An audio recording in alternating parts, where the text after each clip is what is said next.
네, 지금까지 고성 산불 상황 저희가 특보로 전해드렸는데요. 오늘 오전에 또 한 가지 속보가 있었기 때문에 저희가 이 부분도 좀 자세히 분석해 드리도록 하겠습니다. 그동안 건강 이상설이 제기됐던 북한 국무위원장 김정은 위원장 20일 만에 모습을 드러냈습니다. 여러 설들이 돌았던 만큼 관심이 모아지고 있었죠. 네, 관련된 자세한 이야기 신범철 한국국가전략연구원 외교안보센터장과 나눠보겠습니다. 어서 오세요. 네, 안녕하세요. 네, 사실 건강 이상설 저희가 여러 차례 분석도 하고 그래 왔는데 20일 만에 지금 모습을 드러냈어요. 이걸 좀 어떻게 일단 분석을 하고 계신가요? 두 가지 차원에서 볼 수 있다고 봅니다. 예. 하나는 자신의 이런 자맹이 지나치게 길어질 경우에 네네.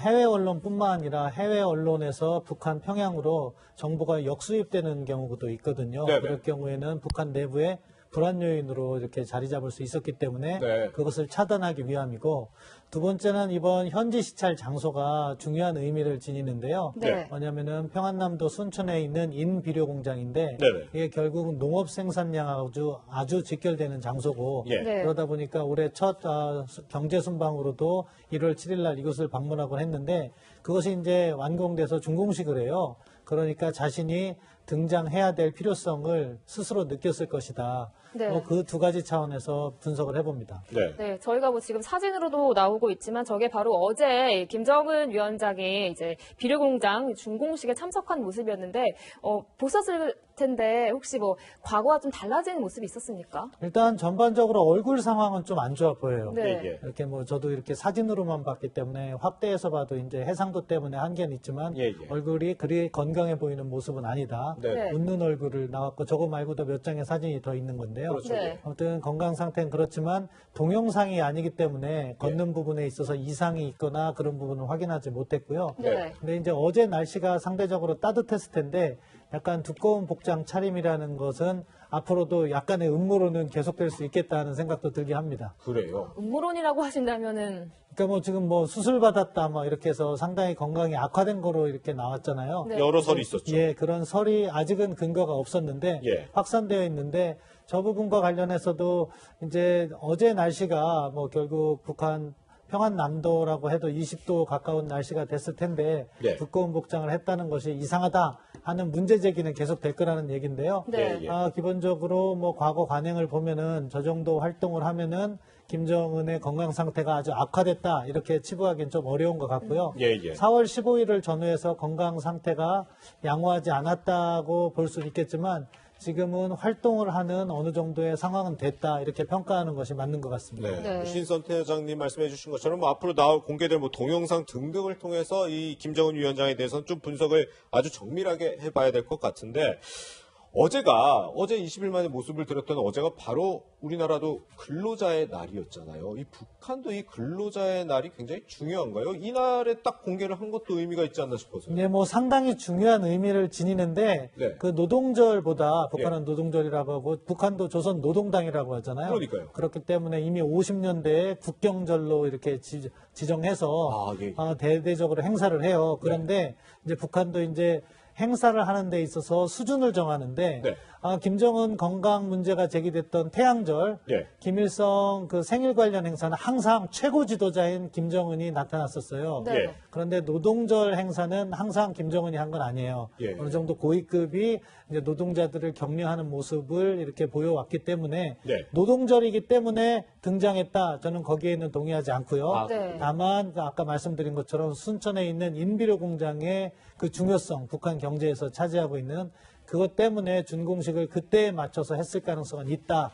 이렇게 네. 간접적으로 노동절과 연결할 수 있다. 이렇게 봅니다. 네. 사실 이 김정은 위원장이 이렇게 잠행을 한 후에 첫 행보로 나선다면 군사 행보가 될 거다 이런 분석이 많았는데 지금 모습을 드러낸 곳은 비료공장 준공식이었거든요. 이게 시사하는 점이 있을까요? 예, 시사하는 점이 크다고 봅니다. 왜냐하면은 폼페이오 국무장관이 이틀 전에 이야기를 했어요. 올해 북한이 식량난에 처할 가능성도 있다. 네. 그 배경은 뭐냐면은 북한 경제가 사실은 지난 몇 년 동안 계속 성장해 왔는데 유엔 제재로 인해서 약간 어려움을 겪게 됐죠. 네. 그때 김정은이 돌파구로 찾은 것이 북중 간 경제 협력이고 중국 관광객을 대규모로 유치함으로써 예. 외화를 벌려고 하는 그런 계획이 있었던 거예요. 네. 그런데 올해 코로나19로 인해서 북중 간 국경을 차단하고 중국 관광객을 받지 않고 있거든요. 예. 그것은 다른 말로 뭐냐? 북한의 외환난이 달러난이 발생할 가능성이 높다. 예, 예. 그렇다면 식량난이 발생했을 경우 식량을 수입할 수 있는 돈이 없는 거잖아요. 네네. 그렇기 때문에 농업 생산량이 올해 그 어느 때보다 중요하다. 예. 그런 상황에서 이제 비료 공장이라는 것은 결국 농업 생산량과 직결되기 때문에 네네. 그것에 이제 다시 공개 활동을 재개하는 타이밍을 잡은 것이 아닐까 네네. 저는 그렇게 분석합니다. 네. 그런데 그 북한에 뭐 요새는 뭐 장마당도 있다 그러고 해서 식량난이 그렇게 심각할까라는 생각도 드는데 실제로는 어떻다고 합니까? 일단 북한이 생산하는 종합적인 식량의 양은 부족해요. 아, 예, 예. 그렇기 때문에 수입을 해와야 되는데 상당 부분 중국으로부터 일부는 무료로 받고 일부는 또 이렇게 장마당 등을 통해서 이렇게 수입을 해오고 있긴 하지만 그럼에도 불구하고 올해 같은 경우 달러가 급격히 줄어든다고 하면은 네. 식량을 확보할 수 있는 수단이 줄어들기 때문에 김정은으로서는 가능하면 북한 내 식량 생산량을 늘리는 것이 중요하고 예. 그렇기 때문에 비료 공장이 중요한데 네. 이것이 이번이 처음이 아니고요. 올해 첫 1월 7일 날 그쵸, 첫 네. 경제 행보를 한 것도 바로 이 장소입니다. 그렇죠. 네. 그만큼 식량 생산에 대해서 김정은이 중요하게 생각하고 있다. 네. 그런 인식을 드러낸 것으로 봅니다. 네. 네. 그런데 이게 좀 저의 뭐 확대 해석일지 모르겠는데 북한 조선중앙통신에서 이 지금 김정은 위원장의 공개 활동에 대한 얘기를 전하면서 이런 문단이 있더라고요. 우리의 붉은기는 적대 세력들이 광풍을 몰아올수록 더욱더 거세차게 휘날릴 것이라는 뭐 조선노동당과 인민의 불변의 신절을 과시하며 뭐 이런 얘기가 있는데 이게 뭐 각국에서 지금 외신 등을 통해서 건강 이상설을 제기한 거에 대한 뭐 반박 이렇게는 볼 수는 없는 건가요? 일부는 담겨 있겠지만 기본적으로 그 적대 세력이라는 것은 예. 미국이 북한을 압박하는 거죠. 핵을 아, 예. 포기하라고 압박하는 경제 제재, 군사적 압박, 그리고 이렇게 언론도 북한의 기준으로서는 네네. 자신들이 언론을 장악하고 통제하고 있기 때문에 그렇죠, 예. 해외 언론도 그런 것으로 인식을 하고 예. 북한에 대한 이러한 김정은 건강 보도 같은 것도 모두 적대 행위로 이렇게 인식을 하는 경향이 있습니다. 예, 예. 네. 그런 것을 포괄해서 적대 세력의 준동이다 이렇게 언급을 하는 거기 때문에 예. 관련성은 일부 있다 그렇게 평가합니다. 네, 그러면 이 김 위원장 공개 활동 외에 앞으로 일단 어쨌든 지금 건재하다는 거를 북한에서 보여줬으니까 이 건강 이상설에 제기한 거에 대해서 뭐 북한의 언론이라든지 북한 뭐 당국이라든지 이런 데서 적극 반박할 가능성도 있다고 보십니까? 당국 차원에서는 하지 않을 거로 보고요. 아, 언론 네네. 차원에서는 자신이 필요하다면 예. 이러한 왜곡 보도를 통해서 자신들을 압박하려 했다. 예, 예. 그런 나쁜 의도에 대해서 뭐 이제 나름대로 홍보할 가능성은 있다고 봅니다. 예. 네. 사실 이번 이 김정은 위원장의 건강 이상설에서 상당히 주목받은 사람이 바로 김여정 제1부부장이었는데 주목되는 게 이번에 이 공개 행보에 동행을 했다는 겁니다. 계속해서 사실 김여정에 대해서는 네. 김정은의 최측근으로서 김정은이 그 위상을 높여주고 있는 과정이고요. 네. 그렇기 때문에 지금 당장 김정은이 유고 상태에 처한다면 김여정이 어떠한 역할을 할 것이다. 그런 취지에서 후계설이 계속 등장했는데 네. 그렇다고 해서 뭐 김정은이 이제 건강한 상태로 회복됐다고 해서 김여정의 역할이 낮아질 것이냐? 그렇진 않다고 봅니다. 네. 김여정은 김정은에게 있어서 가장 신뢰할 만한 정권의 동반자다 이렇게 네. 평가하고 있고요. 예. 그렇기 때문에 김정은의 의지가 살아있는 한 김여정과 지금 관계가 틀어질 일은 당분간은 없다 그렇게 평가하고 있습니다. 네. 네. 저희가 사실 김 위원장도 그렇고 김여정 부부장도 그렇고 이 20일 동안 모습을 감추고 있을 때 원산에 있었을 거라고 많이 우리가 추정을 하고 있었잖아요. 여기는 또 함경남도 그 순천이에요. 이 이동하는 동안에 뭐 기차든 뭐 자동차든 타고 이동을 했을 텐데 그때 뭐 미국이나 이런 정보 자산을 통해서 포착을 하기는 참 어려운 건가요? 포착했겠죠. 했을 겁니다. 그러니까 저희가 예. 언론에 보도되는 것은요, 정부의 정보 자산을 통해서 보도되는 것이 아니라 38 노스와 같이 상업위성을 통해서 하루 이틀 지난 정보를 이제 저희가 언론에 배포하고 보도를 하고 있는 그런 상황이기 때문에 예, 예. 그것이 실시간으로 추적이 안 되는 거고 네네. 정부는 실시간으로 추적한다고 봅니다. 예. 원산에 있는 열차가 아마 순천으로 이동하는 거 어제나 그제 정도 파악했을 가능성이 있다고 보고요. 예, 예. 그런 부분에서 정부의 신뢰도가 더 높은 것은 사실인데 예. 그럼에도 불구하고 4월 15일을 전후로 해서 김정은의 건강 상태와 관련해서는 정확한 내용은 추가적인 정보가 필요하다 그렇게 평가하고요. 예. 네, 사실 우리 정부는 그동안 계속해서 이 김정은 위원장 건강 이상설과 관련해서 특이 동향이 없다고 했거든요. 그럼 이번 이 공개 행보가 어느 정도 결이 맞다고 볼 수 있을까요? 예, 그렇게 봐야 되겠죠. 뭐 북한에서 공개를 했고 네. 지금 김정은인 것이 거의 확실한 상황에서는 정부의 그 정보 파악이 옳았다고 보고요. 네. 다만 정부의 발표 내용도 특이 동향이라는 것은 이상한 움직임을 얘기하는 거예요. 네네. 북한군의 이상한 움직임이라든가 북한 통신이라든가 정부의 이상한 움직임이 있냐 없냐 그걸 언급한 거지 사실은 냉정하게 평가해 보면은 김정은의 건강 상태를 알았기 때문에 이야기한 것은 아니다. 네. 저는 그렇게 보고 있습니다. 네. 뭐 통상적으로 우리 그 김정은 위원장의 이제 동향에 대해서 뭐 노동신문 이런 데서 뭐 매일같이 보도를 하잖아요. 뭐 1호 사진이라고 해서 김 위원장의 사진까지 붙여서.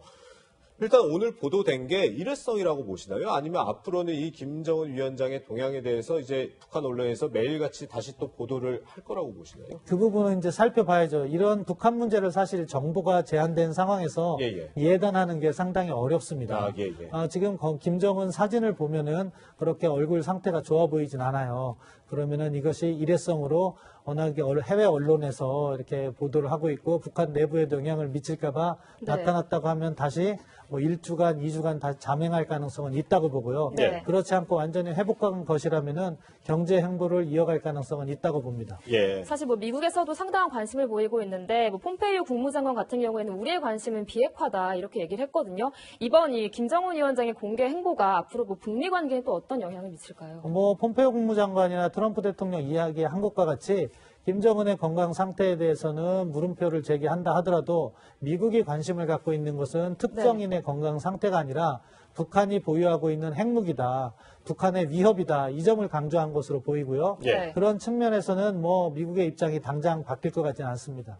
그렇군요. 예. 사실 뭐 이번 보도로 인해서 건강 이상설이 불식됐다 이런 평가도 나오는데 그럼 이건 또 이제 앞으로 있을 남북 관계에는 어떤 영향을 미칠지도 궁금하거든요. 김정은의 건강 상태가 양호하다면 지금 네. 우리 정부는 북측과 적극적인 협력을 해보려고 하고 있잖아요. 네. 인도적 지원이라든가 철도 연결 사업. 물론 그 사업이 그 규모가 크다 보면은 이제 국제 유엔 제재와 충돌하는 부분이 있을 텐데 그것은 변론으로 하고 낮은 단계의 인도적 지원 사업부터 재가동할 수 있을 것이냐 예. 김정은의 의지에 따라서 가능하다고 보는데 예. 그렇기 때문에 김정은이 건강 상태가 악화된 것보다 건강한 것이 우리 정부가 희망하는 교류 사업에는 긍정적인 역할을 할 것이다 그렇게 분석합니다. 네. 네. 뭐 트럼프 대통령 그동안에 그런 얘기 많이 했잖아요. 나는 알고 있지만 말할 수 없다. 뭐 이거를 어떻게 그러면 이 결과적으로 어떻게 해석을 해야 될까 싶어요. 사실은 잘 몰랐던 것 같고요. 그러니까 네. 북한에 특이 동향이 없다는 것은 알고 있었겠지만 네네. 김정은의 건강 상태와 관련해서는 정확히 파악하진 못했던 것 같고 트럼프 대통령의 말하는 스타일이었다고 보고요. 예. 아무튼 앞서 말씀드린 것처럼 김정은 위원장이 다시 건강한 상태로 돌아온다면 미국은 계속해서 비핵화를 요구하면서 대화를 이어가려는 기존의 기조를 이어갈 것이다. 그렇게 평가합니다. 네. 네. 어쨌든 지금 건재한 모습을 드러냈기 때문에 사실 저희가 김여정 부부장 외에도 주목을 했던 게 형인 김정철이라든지 뭐 김평일 뭐 이런 사람들이잖아요. 이런 사람들의 뭐 거치도 좀 바뀔 수 있는 부분이 있을까요? 김정철과 같은 경우에는 워낙 건강 상태도 있고 초기에부터 역할을 못했기 때문에 큰 네네. 문제는 되지 않을 거고요. 예. 김평일과 같은 경우에는 해외 언론에서 이렇게 부각됐기 때문에 그렇죠. 더 많은 견제를 받을 가능성이 있다. 그래서 예. 이번에 김정은의 건강과 관련해서 둘러싼 의혹들로 인해서 김평일의 입장은 더욱 난처해졌다 이렇게 평가합니다. 그렇군요. 네, 이렇게 20일 잠행 끝에 드디어 모습을 드러낸 김정은 위원장 이야기까지 해봤습니다. 신범철 센터장님과 여기서 인사드리겠습니다. 고맙습니다. 감사합니다.